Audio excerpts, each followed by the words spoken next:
Yeah, if they close out the... You are live now. Just got a note. Is Brian starting the... Broadcast has started. Hello, everyone. If everyone's at the session, we're just going to be getting started right on the hour. So we'll be with you in a couple of minutes. I'm just going to exit out of my other windows so I can preserve my power here.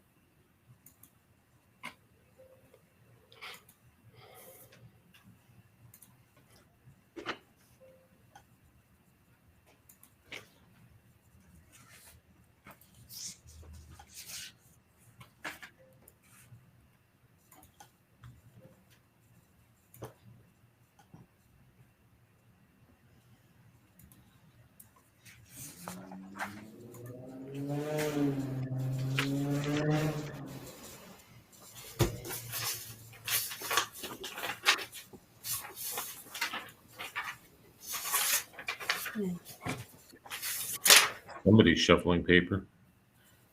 Well, now I want to bring up the...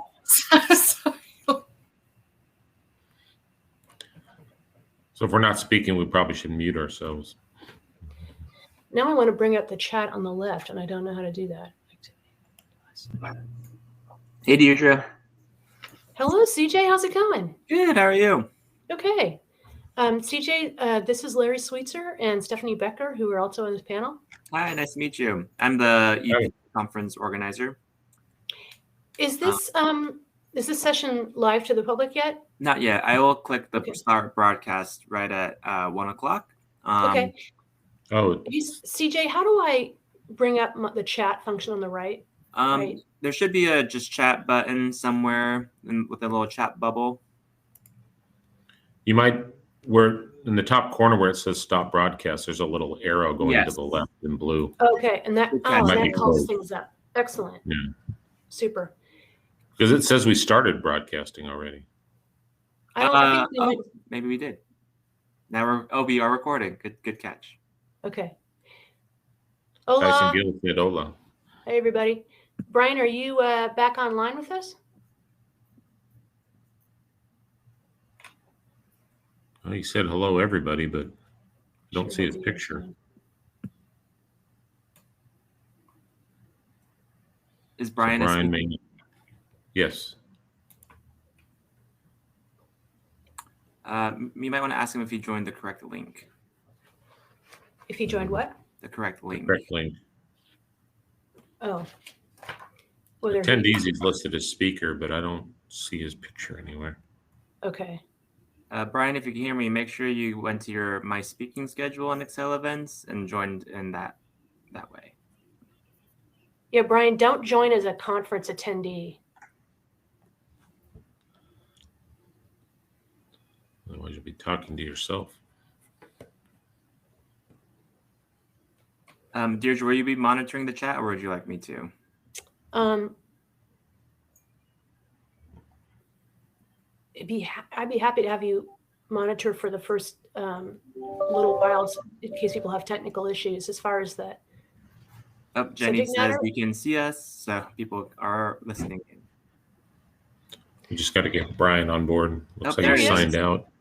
Well, there he is. Hello. Hi. He's back. All right, well, have a good session, everyone. I will be here in the background. Okay. It might save a little battery, Brian, if you don't have your video on. But oh yeah, that might be true. Yeah. I think I'll be good. Okay. We're ready to go, Chris, CJ? I think we're live, so we're just going to kick this off. Hi, everybody. I'm Deirdre Nurre, and welcome to the panel on getting a grip on open dumping.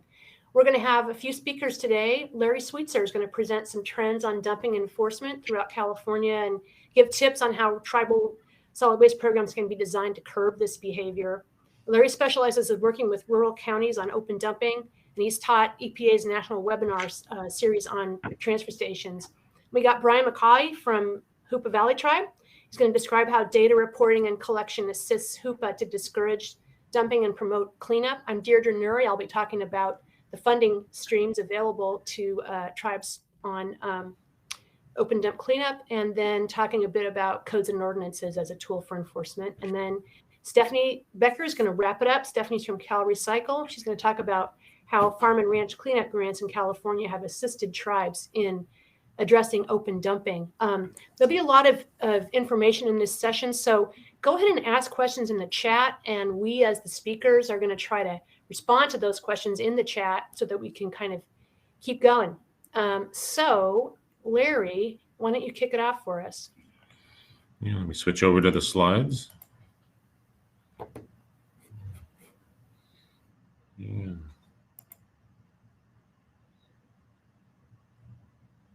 Come on. There we go. And then, so thanks for having me out here. And as mentioned, I'm Larry Sweetser. I'm a consultant, but I do work a lot in California. I've got a contract with 24 rural counties, which have a lot of similar issues that some of the tribes do in terms of a lot of land mass, not a lot of people, a lot of open spaces for illegal dumping. I also am part of the CalRecycle Illegal Dumping Technical Advisory Committee, which is a group of a number of us, about 30 people from throughout California, different disciplines, and I'm the chair of the committee. And I'll talk about some of those experiences as we go through and let you know some of the information that we've been working on so that you know there are resources out there. As everybody knows, illegal dumping is a big problem. Oops, went too fast. So everybody has problems with illegal dumping in one form or another. Some areas are more prevalent to it, but we do see a lot of illegal dumping, especially when there's open areas for people. And so not every jurisdiction, every tribe, everybody has different issues that they're facing. So some of this may work, some of it may not for you. But definitely there are a lot of challenges, and part of the effort that we're doing is to let you know you're not alone. There's our resources out there for people to use, and you hopefully help address some of the issue. So first off, I always like to talk about what are the causes. Everybody's looking for the answer to how do we solve illegal dumping, and to even make any inroads on that, I think you got to look at some of the causes. There's accidental dumping, things fall off the truck, people don't notice or they don't go back to pick it up, and that just kind of happens. Usually that's smaller amounts of materials, although sometimes big things happen. Then you've got the folks that are just trying to avoid disposal cost. Either they're offering to take material for free or low cost from someone, and then they take and dump it on the side of the road rather than paying for disposal. Those are definitely ones I think that cause a lot of the big problems that we're dealing with, is ones that are trying to avoid that disposal cost either themselves or by hiring another party. There are people that they think they're helping people by donating these materials. I know in the area I live, there's a lot of times people will put something out at the curbs and hope that somebody uses it. A lot of times that ends up as illegal dumping.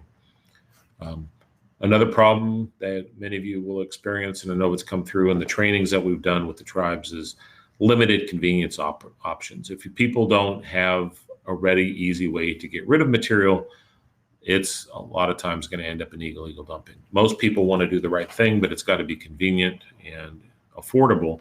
If not, then we end up with illegal dumping. Then there are some people that just plain don't care. They won't dump it in their own neighborhood, but they'll find somebody else's to dump things in. And those are also another one I think are key to targeting on the issues, trying to educate people. And a lot of it is education on why it's a problem. A lot of people don't think anything of just throwing a gum wrapper or cigarette butt on the ground. But once it starts getting into bigger and bigger materials, people need to understand why it is a problem and what the effects are. Then we have the issue of encampments, and those are kind of a specialty in themselves. There are people that live in the encampments for various reasons. A lot of it is a big reflection on society and issues. But the types of materials that they end up with there tend to be a lot of material, a lot of stuff that they've scavenged. Some of it is either hazardous or dangerous in different respects. There's a lot of batteries, there's pretty much everything out there. There's a lot of sanitation issues with feces and urine, and there's really nasty cleanups go on with these homeless encampments. And so targeting those is difficult because people need to live somewhere. Some people choose to go through these encampments. And there are some strategies. So each one needs to be probably different strategies to target each one. But I think a big part of what needs to be looked at is the people that are intentionally trying to avoid things and also providing convenient options. And then the people that are just don't care enough to do the right thing. So a little bit about our illegal dumping technical advisory, IDTAC. We're trying to work on trying to determine the extent of the problem in California and try to serve as a resource for people on how to dispose of material and how to address the issue. And there's a lot of people out there. We've got a lot of experience going on.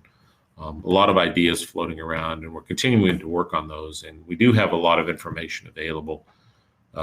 Also, there's recently, last year was the first statewide conference we had on illegal dumping. Alameda County, Bay Area, California started it. We'll have another one in the spring, and once we have dates and details set, we'll provide that to EPA that they can pass on to you folks.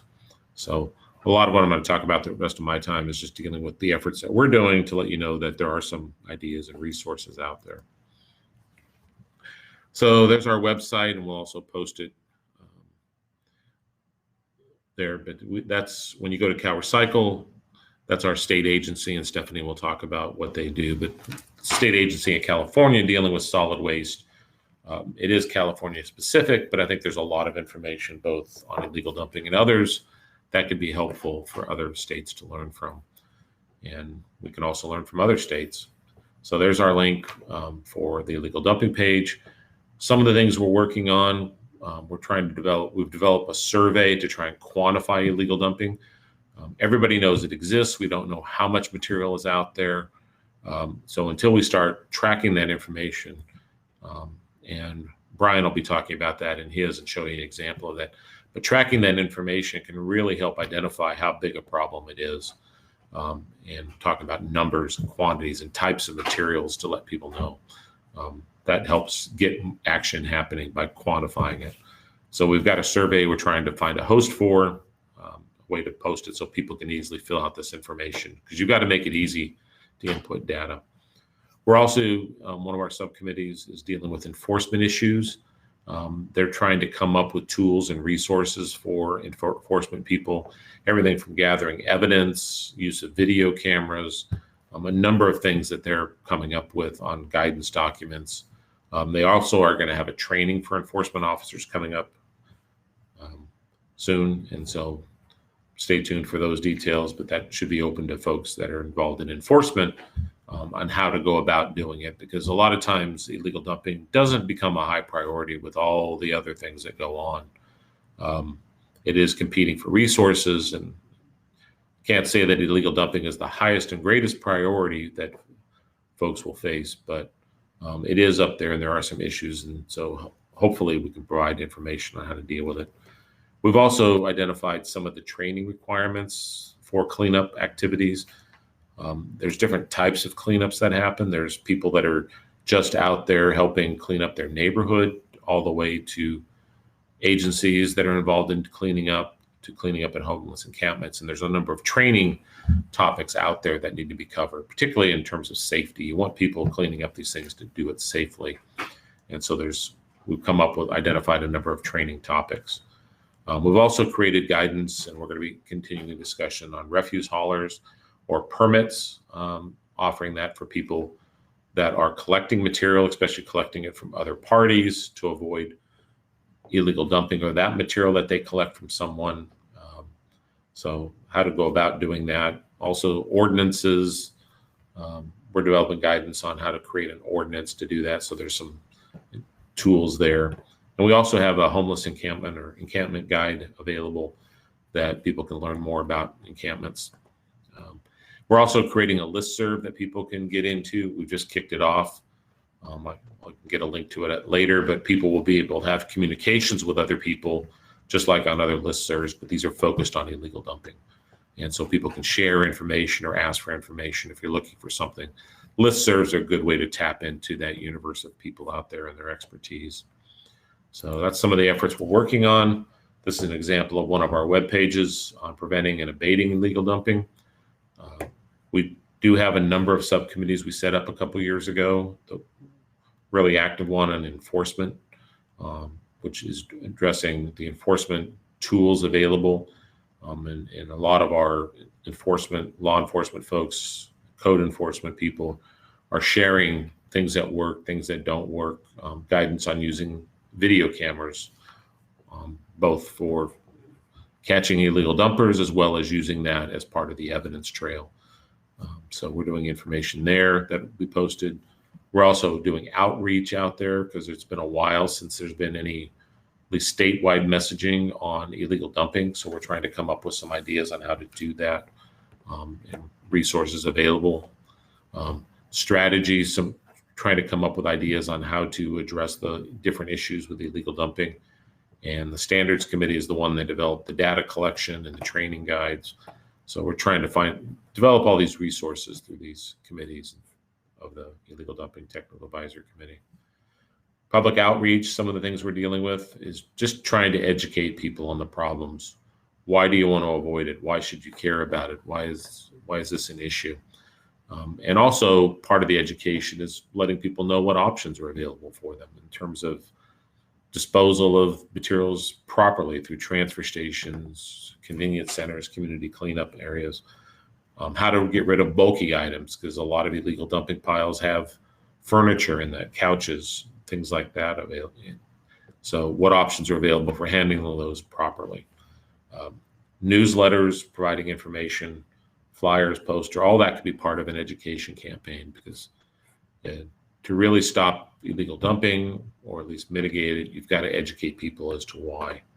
So making sure that the community members know that they're part of the solution, they're part of the stewardship programs that need to occur. Abatement is how to come up with some tools to identify the responsible parties, adopting local codes. There's been a lot of interest, I know, in the transfer station trainings we've done on developing codes to address illegal dumping issues, to give some enforcement ability. Also, how to conduct cleanups so that they're most effective. Many people find if you don't clean up a illegal dumping pile, you're going to find that they grow organically. They just keep getting bigger and bigger, and people see that's the place and they start using it more. So once you've cleaned it up, what things you can do, and Stephanie will talk about some of the things that have happened to prevent that from reoccurring in the same locations, using such as barriers, fencing, and other options. Cleanup programs is just, there are cases where the responsible party is not identifiable or unwilling or unable to pay. And so it still needs to be cleaned up regardless. So looking at tools that if you're developing information systems or hotlines or a 311 type phone system, how to go about setting those things up. We're trying to look at guidance on how to set something up like that so people can report illegal dumping piles, because the sooner you get it addressed and reported, the sooner you can start cleaning it up. There's a lot of technology with cell phones where you can take a picture, forward it on, and let people know exactly what's going on. And also how to do neighborhood cleanups. Enforcement, I mentioned already, but those are some of the things we've looked at. Making sure that if you're going to have enforcement, you might need dedicated staff, or people have a good portion of their job involved. Illegal dumping enforcement officers, when you're dedicating resources, what kind of responsibilities are they going to have? How are you going to pay for it? Creating an enforcement team. If you don't have one officer, there may be many people involved in it. How to do surveillance of illegal dumping, the camera issue. Maybe rewards for reporting illegal dumping, and then how to go about a successful prosecution, because you do need to have that as part of the program. If particularly the more egregious ones, you are going to need to make examples to show people on the enforcement side. I do see we have in the chat some ideas on people that have posted information, and many people want to do information like that. And so there needs to be a place you can put those information so other people can see what worked for their jurisdiction. And that's what we're trying to create with the listserv.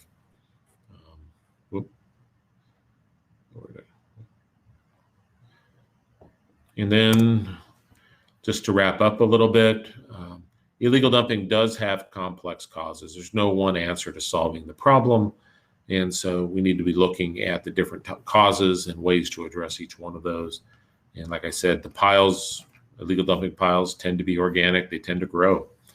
And so you need to be persistent about dealing with these issues. And you don't have to reinvent the wheel all the time or create things from scratch. There are people out there and resources to learn from others, and just don't give up. There's a lot of effort that can be done, and everybody can do their share. So that's my presentation there. I'll be available for questions, and I'll stop sharing and let Brian take over. Thank you, Larry. As Brian gets ready to go, just want to mention, go ahead and put questions to Larry in the chat. Larry, we mentioned just briefly the statewide illegal dumping conference, which was a 3-day conference, really great subject matter, lots of stories about enforcement around the state. You can see that, you can see a recording of that, and we should put a link to that in the chat, and maybe a link to the listserv too. So if you can find links to those, Larry, that'd be awesome. Yeah, I have them on the slides, and I'll do that while Brian. Cool. Okay. Thank you. Yeah, feel free to continue asking questions of Larry, but now we're going to hear from Brian, who's kind of the boots on the ground, putting these lessons into action here. So Deirdre, I was wondering if I should start it off with what you recommended and show everybody the beautiful Pacific, the frothy Pacific Ocean. Okay, there it is. Brian is presenting from his. And we're seeing our first storms of the year, so everybody's happy to see some rain falling on the West Coast. It was another long fire season out where I live, and a lot of smoke, and I spend time doing air quality outreach and monitoring and outlooks for a lot of my summer, among other things, with water quality also, and managing data regarding all of that, and also solid waste. And this year, again, we concentrated our efforts on automobiles, and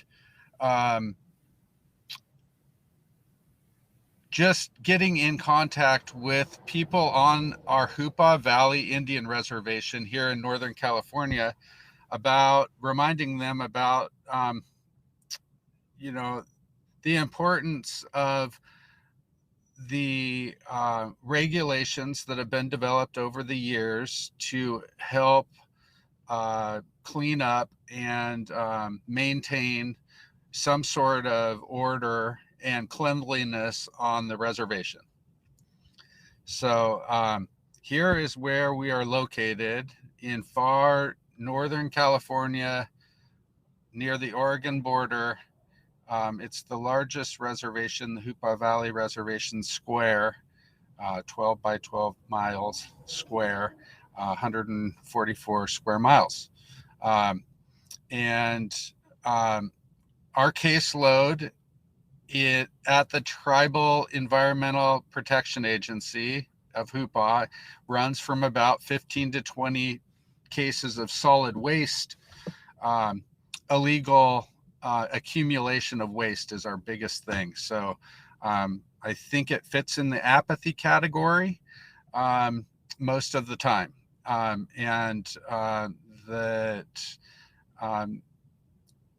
People just don't want to necessarily utilize the facilities that are there for them to dispose of the waste in a correct manner. So TEPA, Tribal EPA, has a system of compliance based on a solid waste ordinance that we use, that's been developed over a bunch of years, and we utilize the court system in the worst cases to cite the individuals and force compliance. This year, we are concentrating most of our efforts, as I said, on the automobiles, and we've developed a tool using ArcGIS Survey 123, and that's an app that's available. ArcGIS is the system of geospatial tools that is available to tribes through the Bureau of Indian Affairs branch of geospatial support. And there's the email down there, the contact information, and you can also find them on the website.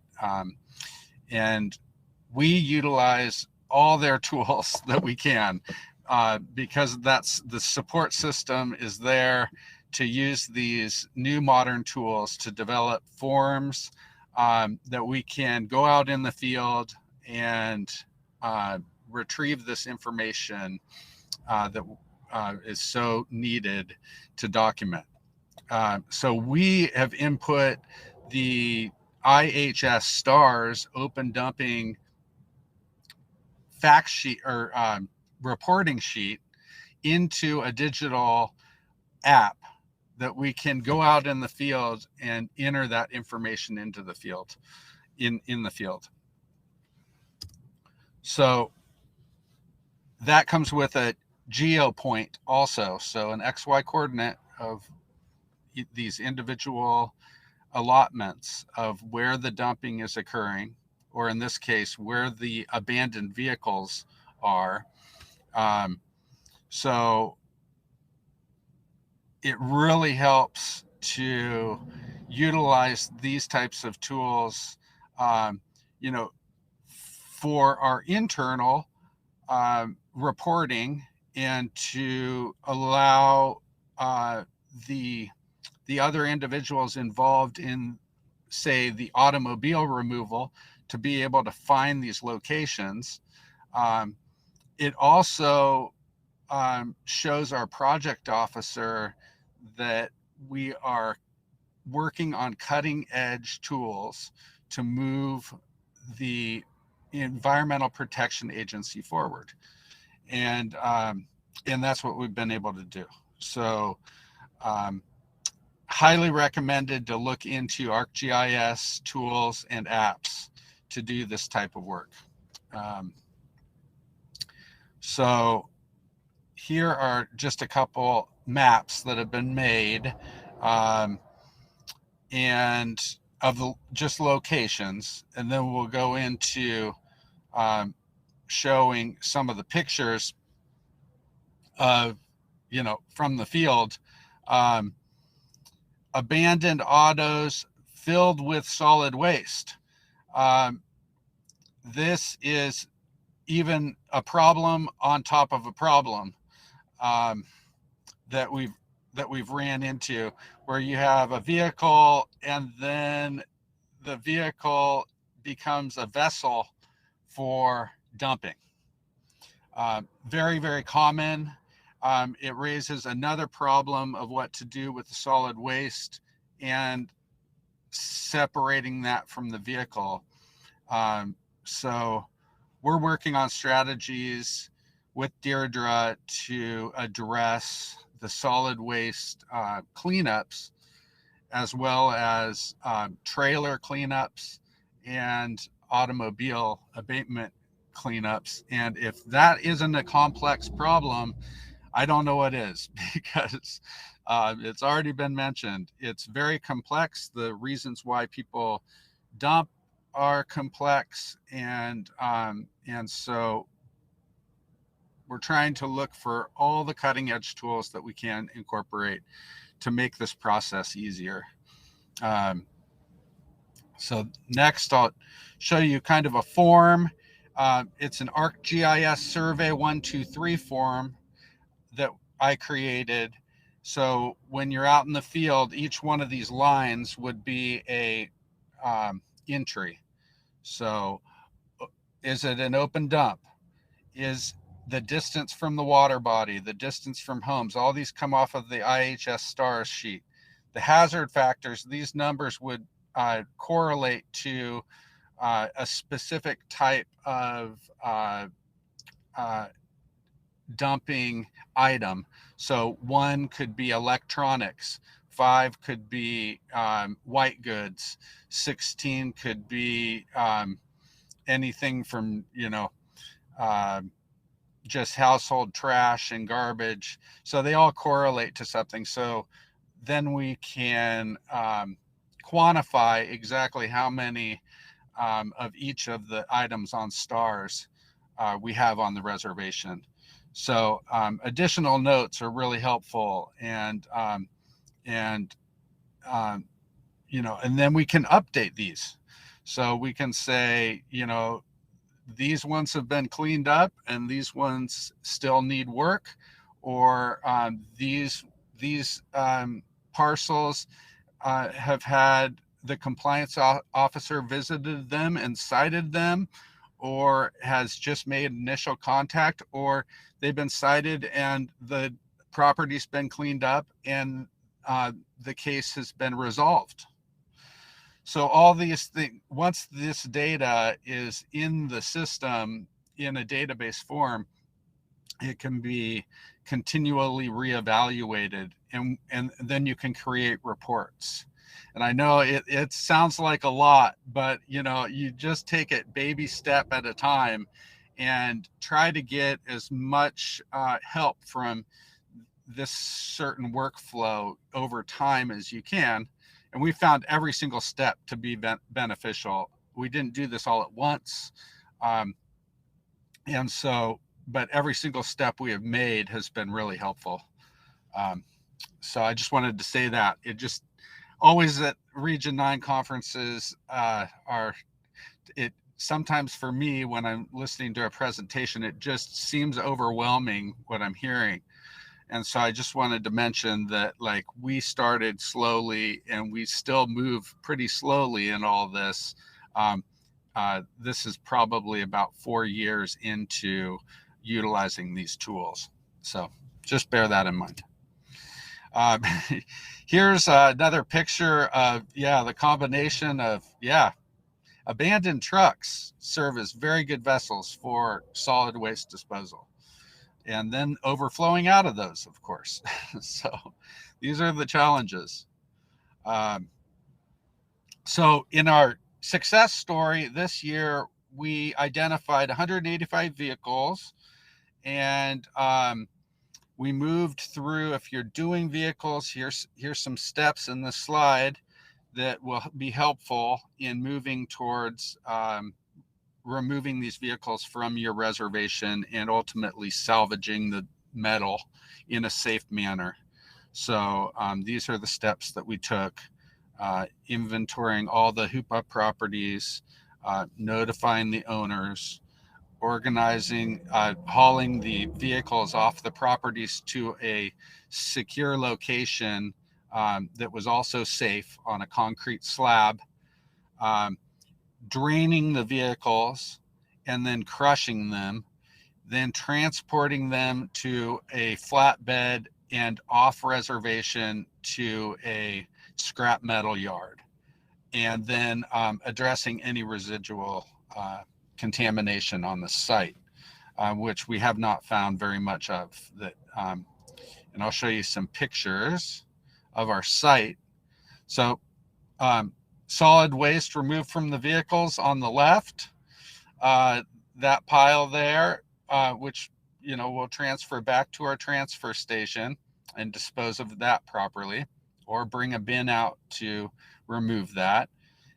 Then on the right, a car in the draining station, draining all the fluids out of the vehicle before it is crushed. So there's that cool drain tanks. Then there's me standing by the Car Crusher 2000. This gentleman brings in this car crusher from about 100 miles away in the Central Valley, Redding area. And that's his duty. he comes in and finishes the job, crushes the cars. There you go on the right, ready for transport out of the valley. This was just last week. So 185 cars we've removed. And this, since I've started working, this is the second auto abatement that we've done. And the first one was near 200 cars also. So we're up near 400 vehicles in 4 years in 2 separate auto abatements. Pretty outstanding job by 3, a compliance officer, me and a coworker who has moved on to a different job. Her name was Tanya Lindsay. So just 3, and our director, of course. So 3 or 4 of us completing this with some outside contractor help. And so just moving forward, ArcGIS Enterprise. And I had mentioned I'd had a little sticker for ArcGIS Online. These are the web type database management systems that we're utilizing, and term smart GIS.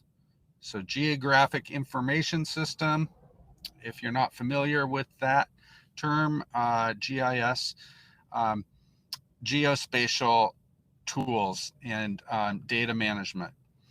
And so we're working on taking this further into the public reporting forum, where you can where a tribal member could anonymously report a problem waste dump site or other environmental problems on the reservation anonymously to TIPA, and then we could act on those. So yeah, it's a little bit of, telling on your neighbor a little bit, but I think that, when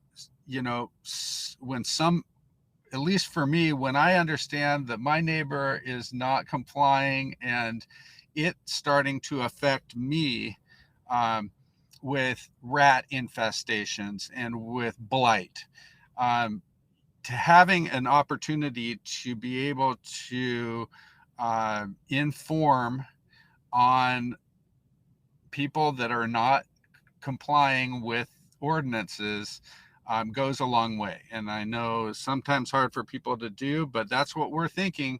And so we created a survey 123 I used to poll the community just recently to see how they would accept a reporting tool like this. And everybody's really on board. The entire community is on board, more or less. So we're looking to do that, and then be able to provide that with online real-time maps to the membership and to the community, so they can see where the problem sites are. So I know I'm running out of time here. Keys to cleanup, outreach is huge. Letting the community know about the problem. And there's some keys to compliance. The tribe definitely needs to develop a solid waste code, so you have some teeth behind your compliance strategy. And then continued funding and planning. We're really looking at cleaning up some of these sites using the wSTARS IHS system. And everything I've talked about today helps to prioritize those specific sites that our tribe wants to concentrate on, and look for specific funding directly for the cleanup of those allotments.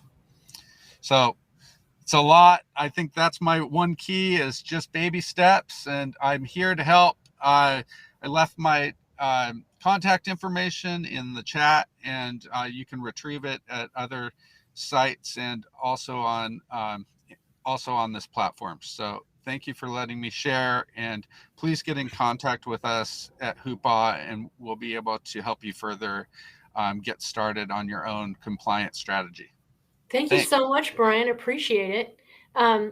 You can feel free, Brian, to respond to any questions in the chat. I'm going to minimize my screen here and get ready to do my piece. So hang on.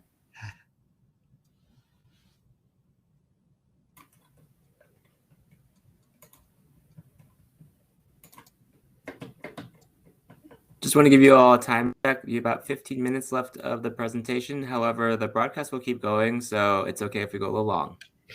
Okay. Can you guys see my screen, or did I not hit that button? All right, let me do that. Not yet.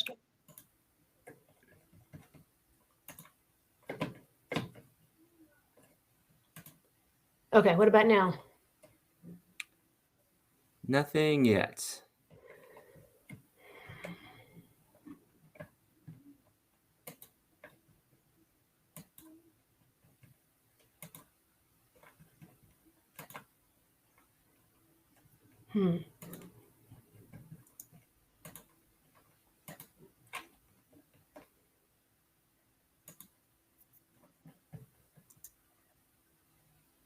I'm hitting screen.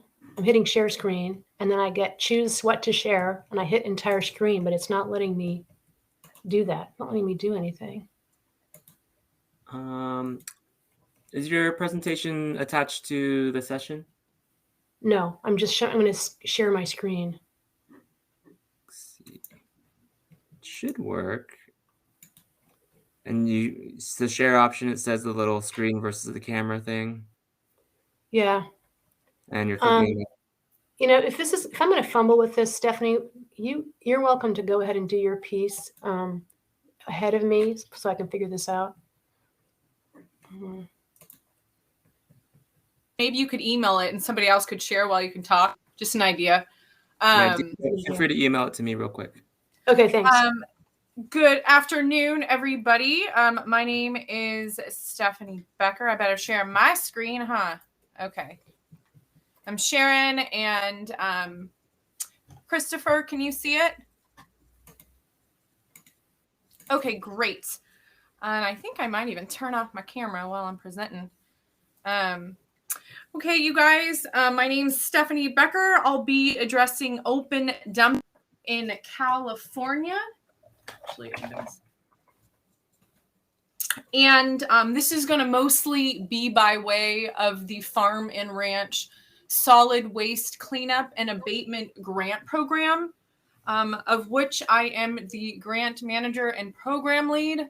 We are with CalRecycle. You can see the logo below, which is part or under the California EPA, excuse me. And Larry presented, I'm an active participant in the Illegal Dumping Technical Advisory Committee, IDTAC. So you'll see a list of tribes here. I wanted to start my presentation today of those who have participated in this grant. I've worked with a lot of them. Use them as a resource. That's where I got a lot of my information. And should one of these tribes be your neighbor, I suggest especially reaching out to them, as it's a common phrase in the illegal dumping community that illegal dumping knows no boundaries. So connecting with them could help with your overall strategy. Let me make sure my screen will advance here. Good. I'm hoping most of you are familiar with the Farm and Ranch Cleanup Program. So I'm going to just do kind of a light refresher. This grant is going to address illegal dumping on land with an agriculture or rangeland connection.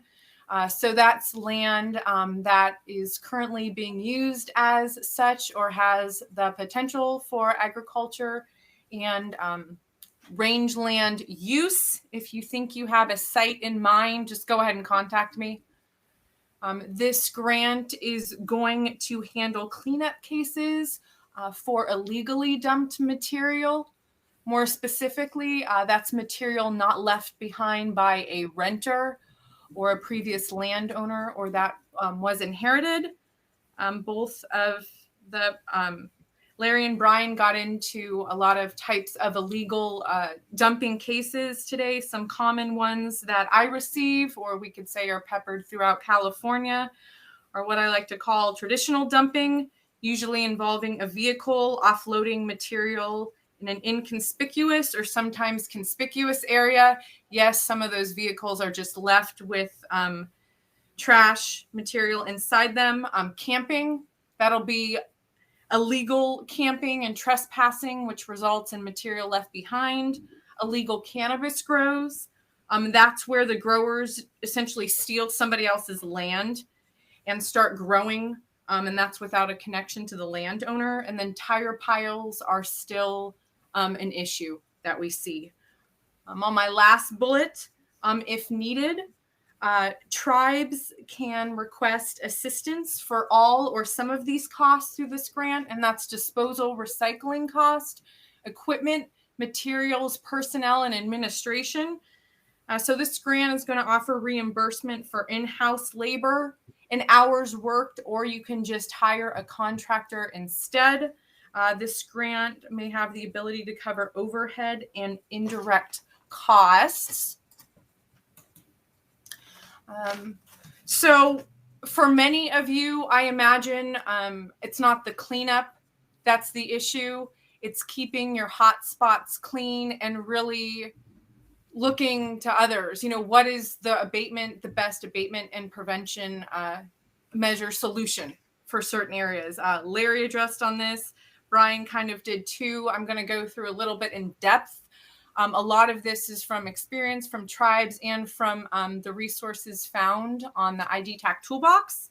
And you guys may already know this stuff already, but timely cleanup, that's going to lessen the chance of the site being a target for more dumping. And that will diminish environmental impacts the quicker you pick material up. What we've learned is a caveat for your efficient cleanup crews is that the community or residents actually then see it as a resource and an official like trash service. So, you know, be careful with that.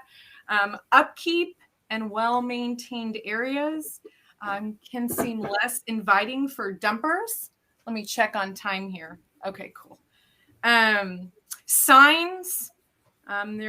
There was already, I think, Rihanna in the chat, you were talking about this a bit on the messaging there. Signs can create awareness about the illegal dumping issue and make it obvious that it is a crime.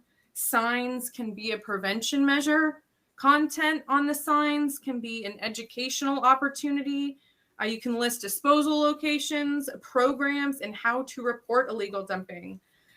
Signs can cite punishable info and indicate the area is under surveillance.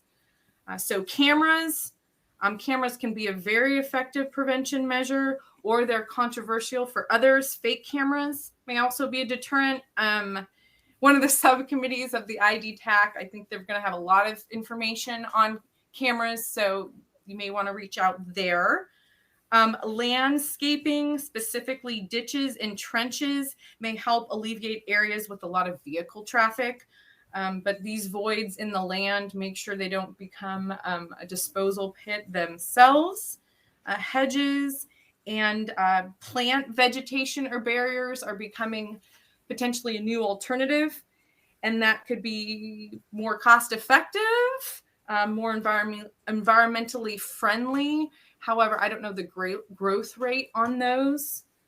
Traditional barriers like fencing, boulders, and K-rail are proven time and time again to be really effective, but they are quite costly and especially can be hard on large areas. Lighting can be a deterrent, especially in remote areas. And for night dumping, one concept we have in the works is using old solar panels and car batteries to create lighting for more rural areas. Let me know if you want to test it and you are interested. I added a shooting star on that slide. Innovation is encouraged, reminds us to all be innovative. So in closing, Find key farm and ranch cleanup grant specs listed there. All right. This grant, or I should just say myself, accepts inquiries year-round on this grant, even though it's competitive. Money is usually available. Currently, this grant is open and actively being awarded. The next due date for this is November 18th. CalRecycle has other grant programs available. You'll see illegal dumping there. Tribes may be eligible for contracted support and technical assistance. This would work in conjunction with the Farm and Ranch grant or in lieu.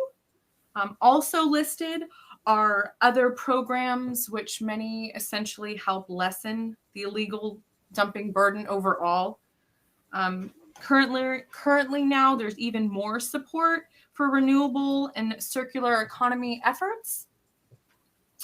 I decided to add in, another point I wanted to make. I think that ties to the illegal dumping conversation, right? The renewable and circular economy conversation. You'll see food underlined there. That's a resource coming up in November. That's the Edible Food Recovery Grant. We all love resources, right? And that is going to be prioritized to tribes. You'll see the arrow for my contact information, and then listservs. I think Larry mentioned, but CalRecycle has many. The Farm and Ranch does as well. Sign up. And then Tracy Harper is a great contact and liaison for CalRecycle overall. And I think that's it for me. Thank you, Stephanie. Yeah. CJ, did my presentation make it over to you?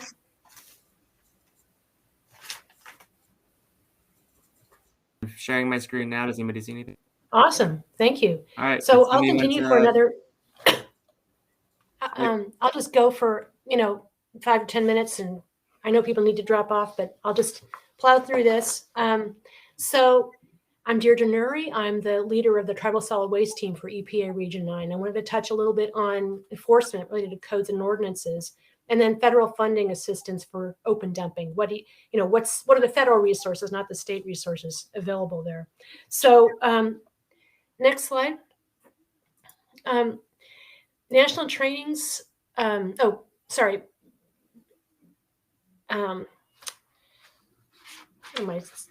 see. I got my slide that over here. Okay. So talk about prevention quickly before we get into enforcement.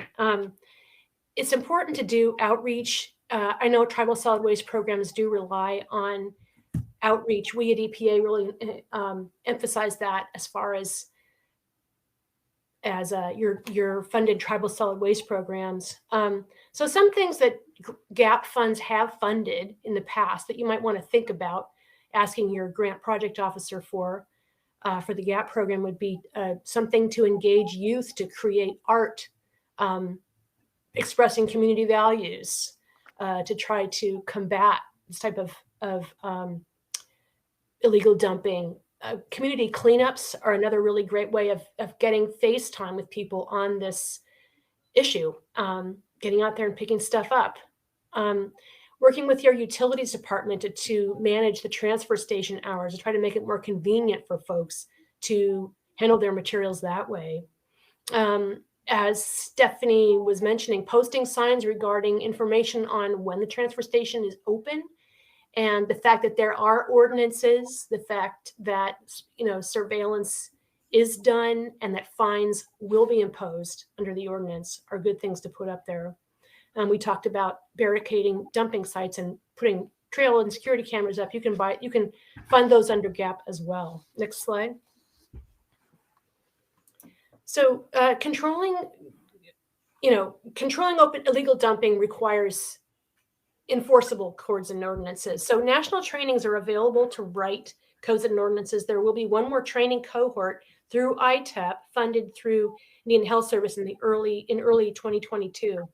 But in the meantime, we at EPA can help you by showing you existing examples of codes and ordinances. You can compare these to see what your tribe might want. Either way, don't start tribes and ordinances from scratch. think about the specific issue that needs to be addressed. If you're concerned about people storing junk in their front yards, you want an ordinance for that. You want to define what is a yard, what is junk. Effective ordinances have very precise definitions of junk or trash or other things that are really helpful in terms of trying to enforce your ordinance. If you're concerned about what gets dumped by the side of the road, you'll be putting different sorts of criteria into your ordinance. Thinking about being proactive and not reactive. Hey, CJ, I think you've got the wrong screen up here. There you go. How will you involve your community? What about public meetings to hear from the community on how exactly they want to address open dumping? I think it's really cool that Brian was talking about this new kiosk system in the survey and stuff, talking about with the community. Well, what are the problems that you want to be addressed? Then how is the law going to be enforced? Is your tribe willing to establish penalties like community service? Next slide. It's important to work with a tribal attorney to make sure that the code can be enforced and that it conforms to other parts of your tribe's legal system. But you don't have to wait. You can look at existing codes and ordinances and then talk about that with your attorney. It's important to promote public review and comment options for tribal members at an early stage. And then again, just before the rule goes out for final approval by council, you could post the development of the codes and ordinances and comment options on your tribe's Facebook page, for example. Once it's final, post that ordinance on the web, because if a rule is in place, it's important that people know a rule is out there. But work with your council to make sure that they're on board and they'll support implementation. It's not any good if a council passes an ordinance to signal that it's a concern to them if they don't then follow through and make the hard decision to confront tribal residents on code violations. Next slide. Some tribes have very specific have codes that are very specific about violation and the resulting penalties, whether that's a fine or community service or whatnot. I'd like to draw your attention to the Yurok tribal code regarding illegal dumping, and I put a section there. It's really specific about actions and consequences. So for a first violation, person can pay up to $500 in fines or up to 100 hours of community service. So that's all in the code. It's really, really specific. That's just an idea. I'm making these codes as enforceable as possible. Another enforcement approach to consider is working with your county sheriff on code enforcement if it seems like the problems stem from people off the reservation. Now, this is going to require building relationships with your county sheriff or your county board of supervisors, because there may be situations where the tribe has not wanted to engage with the sheriff regarding matters on tribal lands. So it's worth setting up a call or a meeting to find out if there are county codes regarding blight that your tribe could get help with. There's other tribes in the U.S. where the Tribal Housing Office monitors compliance with the code if the issue mostly concerns residents with waste or junk that people leave around their homes. Next slide. So I don't have to read this off, but there's a specific criteria under GAP as far as how GAP can be used to clean up dumps. These are the criteria here. You don't need to necessarily satisfy all the criteria. You just need to show that you're working on it. Talk to your GAP project officer about what would be required to obtain that funding to do a cleanup. And next slide. So here's the criteria if you were applying for money under IHS.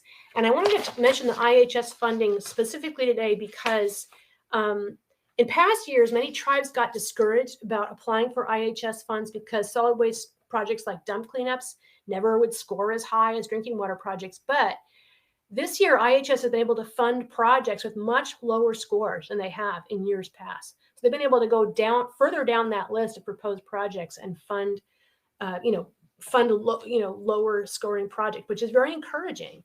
So this is the list that they ask folks to engage in to obtain IHS funding.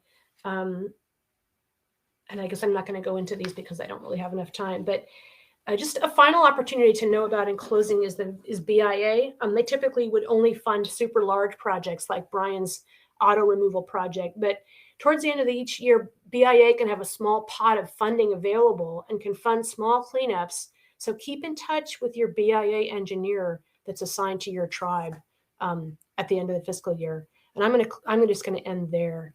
I want to thank all the panelists for being part of this. If I don't have my screen open for the chat, but if there's questions that people wanted any of us to answer while we're here, I'm sorry I can't see them, but Hey, Deirdre, there's a few questions. One is, do you guys have an ordinance that mandates sanitation services for homes just like utilities? say that again. Do you have an ordinance that mandates sanitation services for homes just like utilities? Well, I have an ordinance from a tribe in Michigan that is about solid waste specific to tribal areas, but it's solid waste. It's not like sanitation, so it's not, sewage. I don't know if that's helpful or not.